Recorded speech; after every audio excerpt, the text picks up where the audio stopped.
In today's show, the Trailblazers just keep winning 5 in a row and back-to-back victories over the Houston Rockets. And guess what? As it turns out, a lion does concern themselves with your opinion of the Zebras. Welcome to Locked On Blazers. It's a bonus episode. Let's get into it.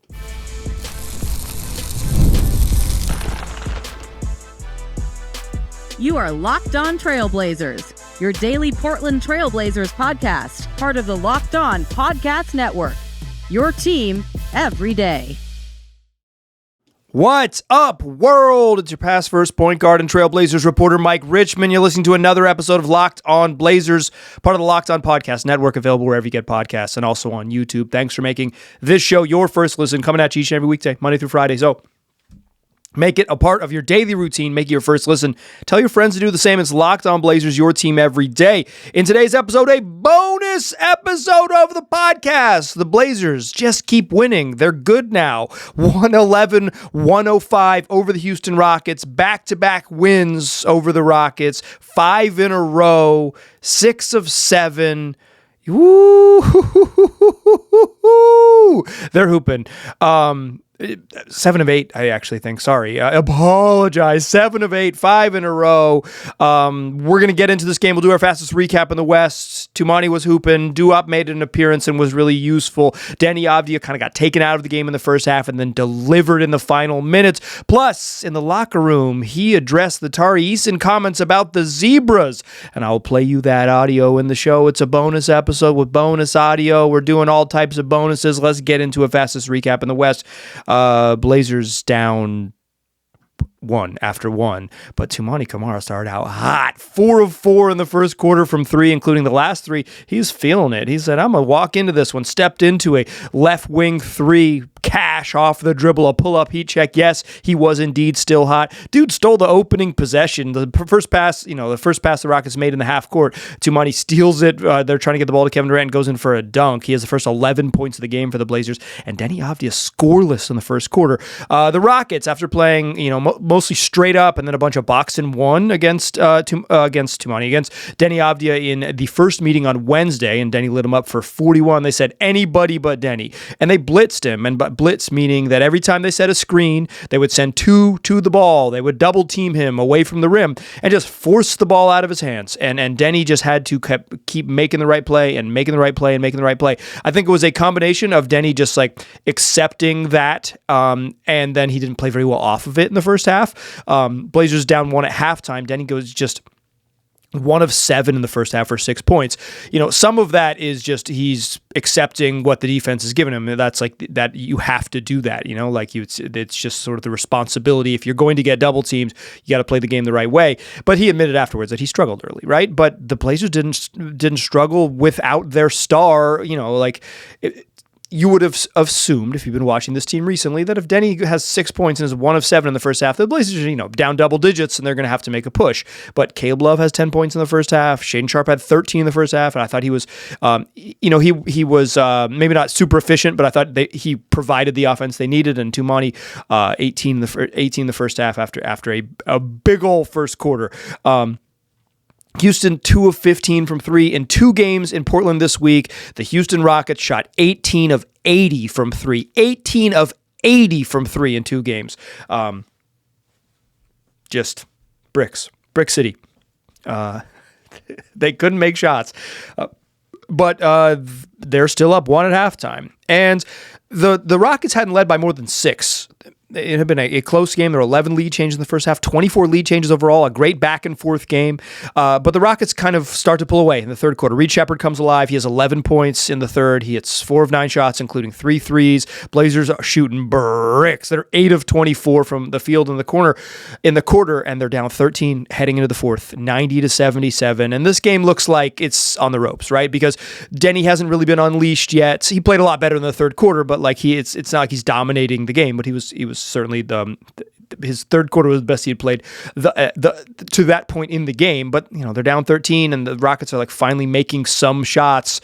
And Deni's going to sit to open the fourth, right? You kind of need to steal 3 to 5 minutes, probably not 5 the way they play this team, but 3 minutes-ish, 3.5, with Deni on the bench down 13. This is a huge open to the quarter, and the Blazers get it done. They get it done with Caleb Love and Shaedon Sharpe and Sidi Sissoko and Duop Reith and Young Hansen in the game.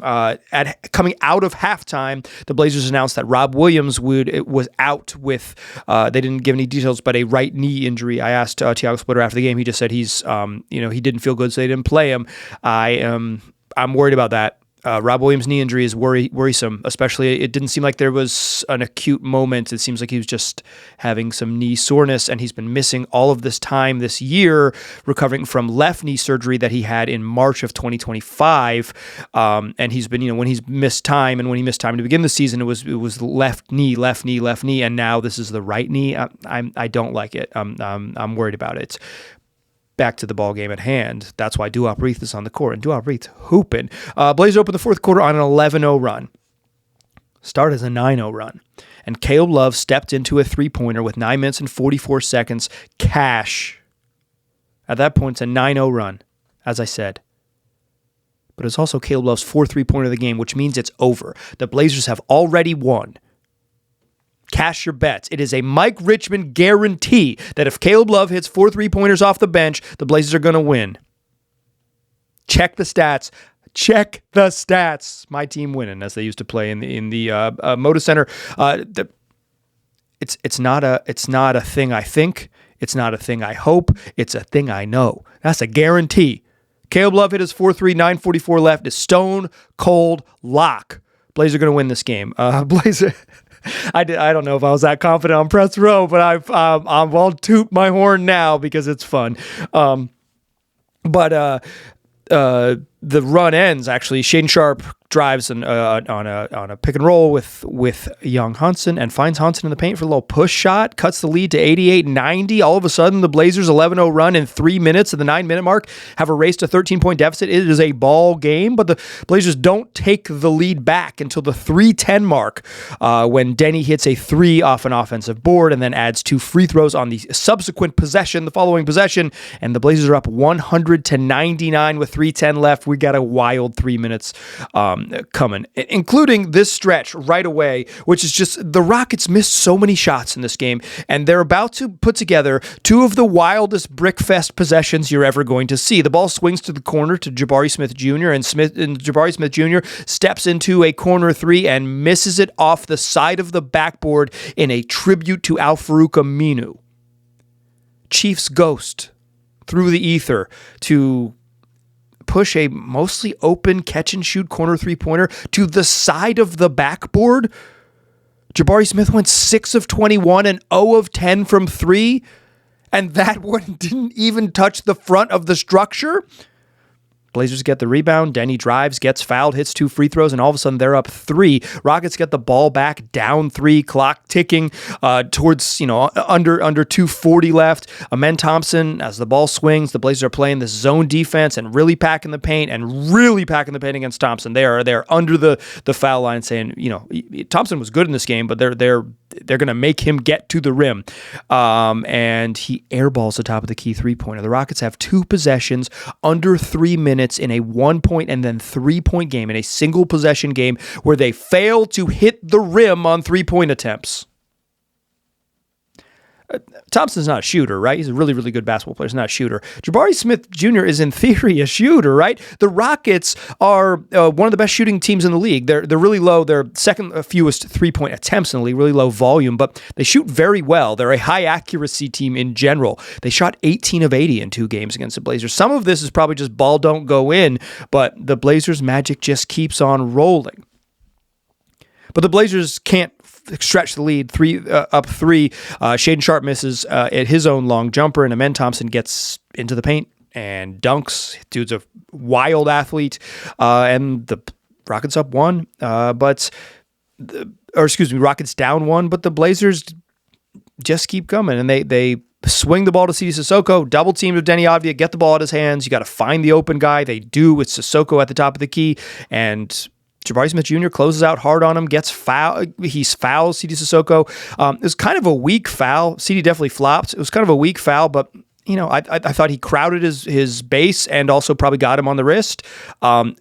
A soft one, but just a bad foul by Smith more than a bad call. It was a bad choice.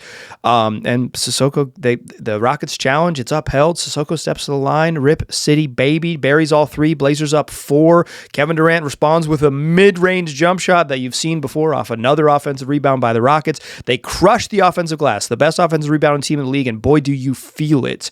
2-point game with 90 seconds left. And then a really fun sequence. With 90 seconds left.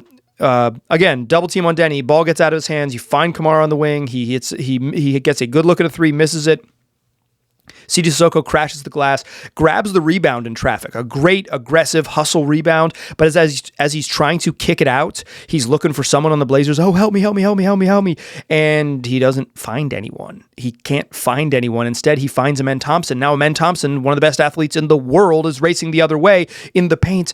And Deni Avdija strips Amen Thompson on the break, clock ticking under a minute. Blazers run the other way, or clocking just over a minute. Blazers run the other way. Shaedon Sharpe on a 3-on-1, lobs to C.J. Sissoko, dunk, Rip City baby. Blazers back up 4.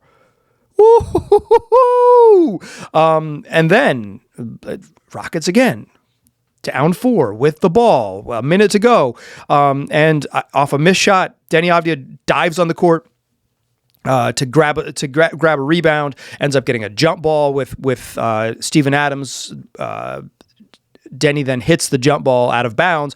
Ball goes back to the Rockets. Kevin Durant misses the 3. C.J. Sissoko and Jabari Smith Jr. kind of grabs the rebound in the paint, but City gets in there and kind of knocks it away, and the ball kind of just pops out towards the right wing and out of bounds, and Deni Avdija dives on the court, prevents the ball from going out of bounds, and saves it to Toumani Camara. And the Rockets choose not to foul, but eventually do, going for a steal. Camara hits both with 30 seconds left. And all of a sudden, it is back up to a 6-point lead. Rockets go for a quick 2. And they score, and then we get a hilarious inbounds pass. The Blazers are so comically bad at getting the ball in late that I kind of just think, don't call timeouts, don't have to think about it, don't call anything at this point. Just pray that they figure it out. They've turned the ball over that way too. It doesn't always work. Hilarious inbounds turnover. And the Rockets get it back, but the Rockets get it back down 4. The Camara free throws push the lead to 109-105. Rockets get it back down 4. This is still an opportunity. Reed Shepherd gets a 3-pointer, barely grazes the rim. Brick, because they've been shooting bricks all night.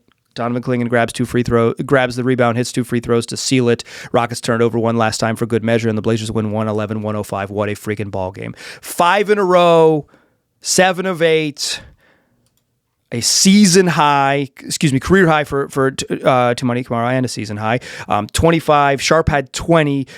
Deni Avdija finished with 20 after a very slow start. Caleb Love, 18 off the bench, hit 4 threes, guaranteed the win. Sissoko had 13, 15 boards and 6 assists for Donovan Clingan, who was out there hooping. Let's talk about, I didn't even mention him, but let's talk about Duop Reath, because he was awesome in this game. Let's talk a little bit more about what happened in this game, and then I'll play some audio from Deni Avdija, who's responding to the Zebra comments. Join me in that second segment, won't you?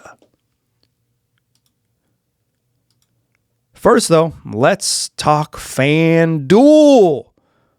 The wild card round is here. FanDuel is officially in playoff mode. Every game day during the NFL playoffs, FanDuel is giving customers even more ways to get in on the action, because right now, every NFL playoff game day, FanDuel users get a profit boost pack waiting for them inside the app. Each game day, you'll see a pack loaded with multiple profit boosts you can apply to bets you like the most. So, profit boost pack is the first. Open it the first thing on game day. See what boosts you want to apply. The boosts let you lean into your game day instincts, whether you're backing momentum, defense, quarterback play, coaching, whatever it is. Boosts give you more juice on the bets you already like. And they can also, so you don't have to bet something new, just roll with stuff you like. You make your picks, then apply your profit boosts to go even bigger, to get even bigger playouts while the playoffs are still rolling along, as they just get rolling this weekend, in fact. So visit FanDuel, an official sportsbook partner of the NFL, and grab your profit boost pack every NFL playoff game day.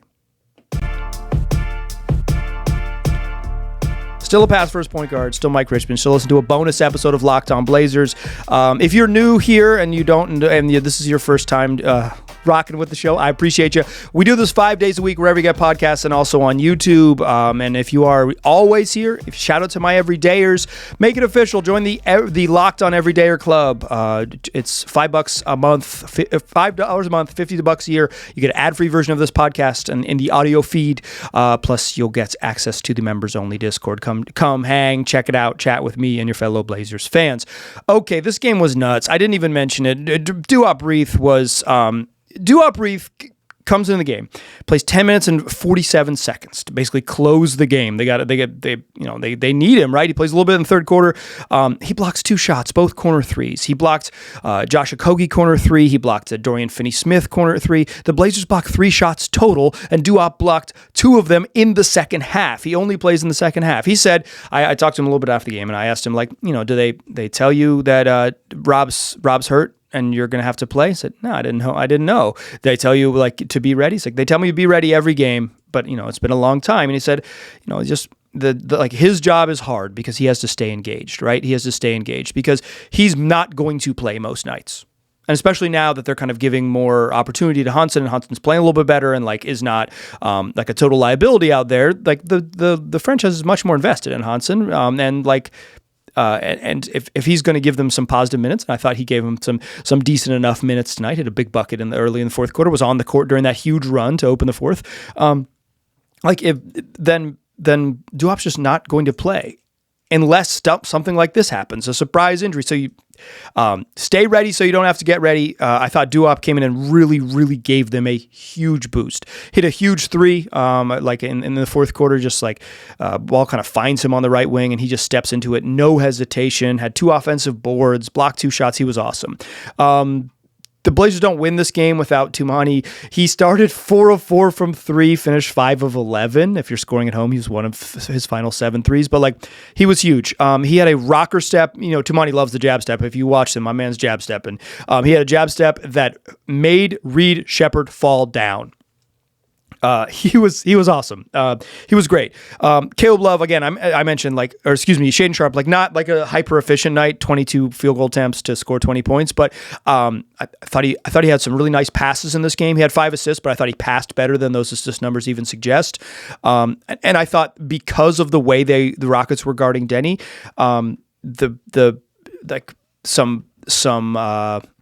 just sort of responsibility fell on Shaedon Sharpe to soak up some possessions, and I thought he did well with that. And I thought he played one of his better games when it's just Shaedon in the bench in a while. I thought he was really good. He was really good in that stretch to open the fourth. I thought he was good in the first half during that stretch as well. I think this was a rare game for Shaedon Sharpe where he was a lot better than his box score. Usually, if Shaedon Sharpe has a good game, his box score looks awesome. I thought he was better than his box score in this game. Let's talk a little about Deni Avdija to close the show, to close this bonus episode. Look, Blazers on Wednesday, they beat the Rockets. Deni scores 41 points, and they ask an innocuous question, but they ask Tari Eason, Rockets forward, and a very good young player. Good defender, has been shooting the ball really well. Did not shoot the ball well in this particular set with the Blazers, and didn't play very much in this game. Just 15 minutes, but 15 and a half minutes. But he after the first game on Wednesday, they asked him what makes Deni so hard to guard, and he said zebras. They repeated, said zebras, as in the officials, right? And there is. Deni Avdija gets a great whistle, right? He leads the NBA in free throw attempts. He's second in the league in free throw attempts per game. And also he has the skill of drawing fouls. It's a skill. It is the way Deni plays. He's a downhill driver who's really physical and initiates contacts, but he also understands what the rules are, and when he sees an opportunity to get a whistle, he earns it, right? He's good at it in the way that players are good at drawing fouls, no doubt about it. And the complaints are going to come if you shoot a bunch of free throws, and like people are going to whine about it. It happens across the league, whether it's skill or not. But Deni Avdija heard you. He heard you, Tari Eason, and he was asked about it after the game. I'm going to play you that audio from Deni now, because I thought his answer was great. Here's Deni when asked about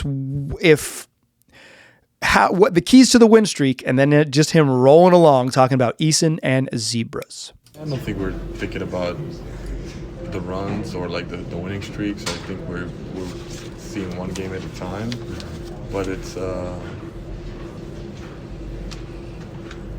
fun it's definitely fun to win a team two nights in a row. After all the excuses in the locker room, all the Zebra stuff. I'm just here to play basketball for real, but even if I lose, I just own it. You know what I'm saying? It's a part of the game. So, but I'm happy. What do you think when you heard him say all that? They made me laugh for real. I mean, honestly saying, let's address it. I drive the most in the league. I'm very physical. I'm not trying to win from contact. I'm going downhill, and I don't care who's in front of me. I'm going straight through them, and I'm not playing for those fouls, but I'm gonna get fouled. This is part of the game. I can't control it. I'm very aggressive. I initiate the contact, and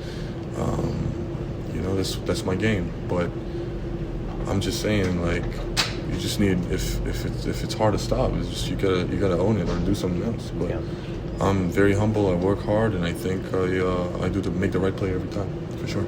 It's kind of felt like sour grapes or excuses over there. No, I'm not gonna say excuses. I'm not gonna say excuses. I think it was coming from emotional after the game, so I didn't take it that I've been emotional after losses too. Yeah. But it's fun that we overcame that.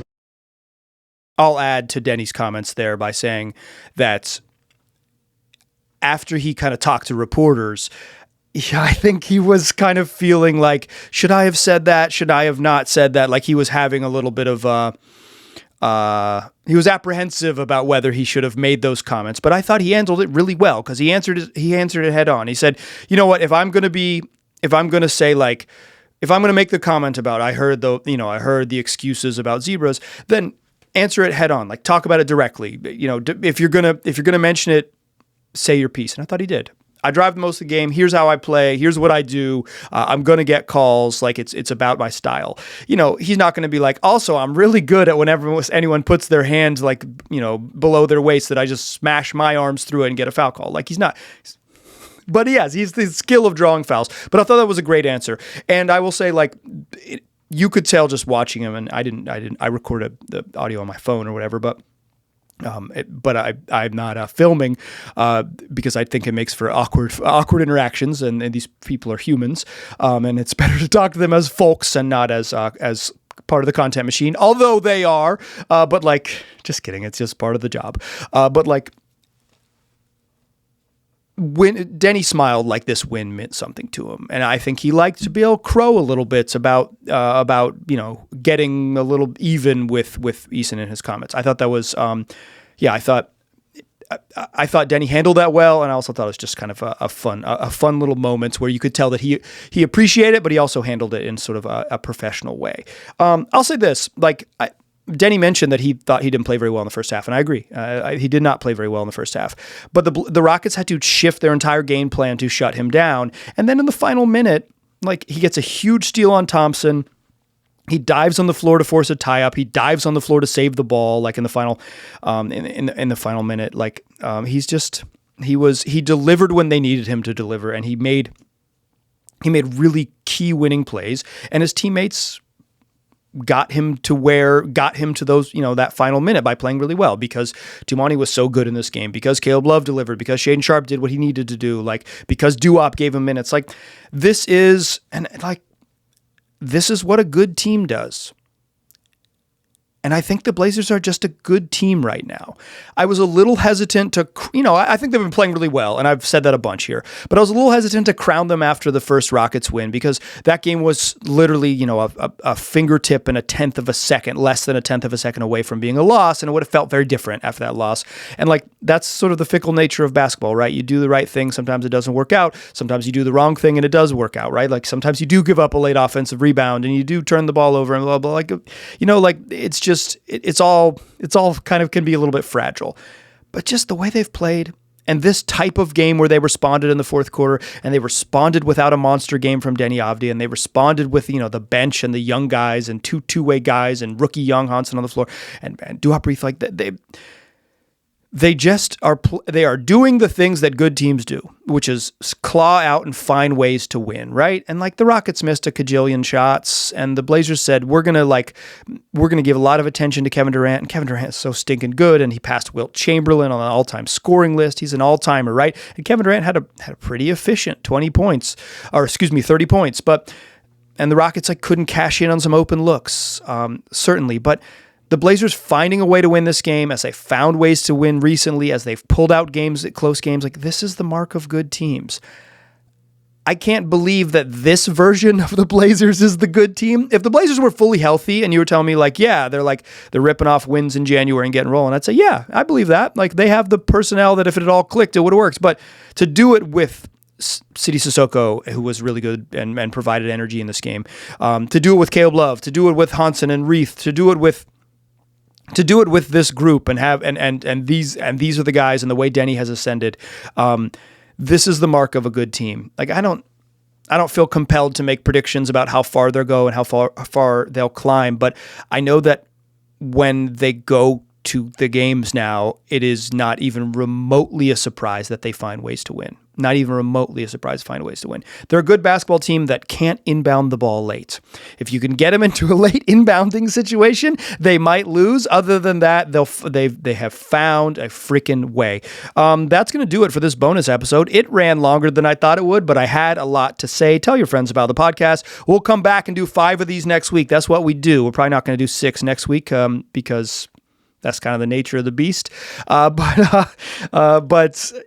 Blazers play the Knicks on Sunday afternoon, a 3 p.m. local tip-off. The Knicks are on the road. They just lost to Phoenix on Friday evening. And so the somewhat sputtering New York Knicks come to town. The Blazers will look for their 6th consecutive victory. They are red hot and rolling. You are very, very much appreciated for listening to the pod. I appreciate it. Go tell your friends about the show. And then come back for more shows next week. I will talk to you soon.